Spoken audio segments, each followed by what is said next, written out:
La DreamHack Winter encore et la DreamHack Winter toujours. Salut à tous, c'est Max et bienvenue sur Eclipsia pour le Flash eSport. Je vous ai dit qu'on parlerait de la DreamHack Winter ?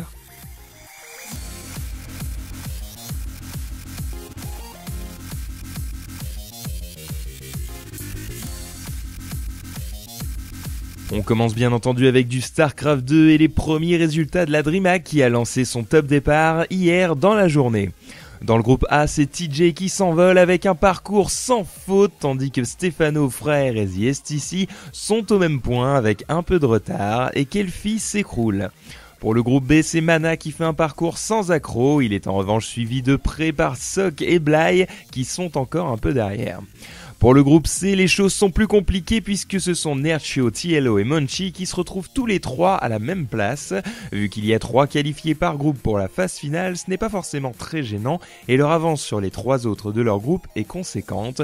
On suppose donc que ça devrait aller pour eux. Enfin, dans le groupe D, c'est une balade de santé pour Hiro qui ne semble pas avoir la vie dure. Les Suédois Thorzein et Naniwa sont derrière avec seulement la moitié de ses points. Le programme d'aujourd'hui, c'est que tout le monde fait face à un qualifié. Les quarts, eux, commenceront demain à midi. Du côté League of Legends, ce sont les CLGEU et la team Acer qui dominent dans le groupe A et les Fnatic RC et Curse EU dans le groupe B. Pour rappel, il y a 4 équipes par groupe et les 2 meilleurs de chaque sont qualifiés pour la phase finale qui se jouera en BO3. Les demi-finales et la finale auront lieu aujourd'hui dans l'après-midi, on l'espère pour les alentours de 15h30. Sinon, les groupes de l'IPL5 ont été annoncés et nous retrouverons les Alternate face aux Azubu Blaze et au World Elite dans le groupe A, les CLGEU et Prime dans le groupe B, les Curse EU ont la chance de ne pas être face à leurs homologues américains, mais se retrouvent face aux Singapour Sentinel et aux Solomid.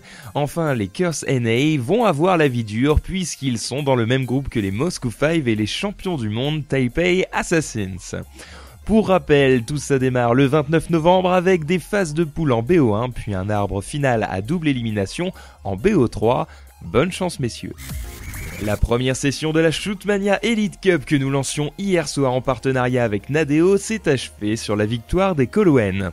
Les bougres dominent encore et toujours et remportent donc cette première édition face à Pyrogen eSport qui ont fait un beau parcours et ont notamment éliminé les TCM, mais malheureusement ça n'aura pas suffi.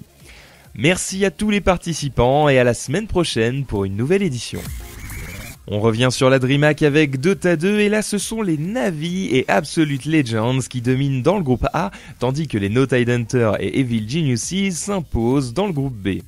Les matchs des groupes C et D sont à jouer aujourd'hui, vous y retrouverez donc les Empire, We As Asian, Mouse Esports, Dignitas et Pulse. Les quarts auront lieu tard dans la soirée et les demi et la finale se joueront demain. Bon match à tous. Ce soir, retrouvez Skyheart et Sarens pour le C Arena. Shires a eu la gentillesse de remplacer AKM pour soutenir Wolf et Hardest. Nous annoncerons leurs opposants dans la journée. Tune in sur le CTV ce soir à partir de 20h. Voilà, le Flash eSport, c'est fini pour aujourd'hui. On se retrouve demain pour plus de news sur Eclipsia. Allez, tard plus.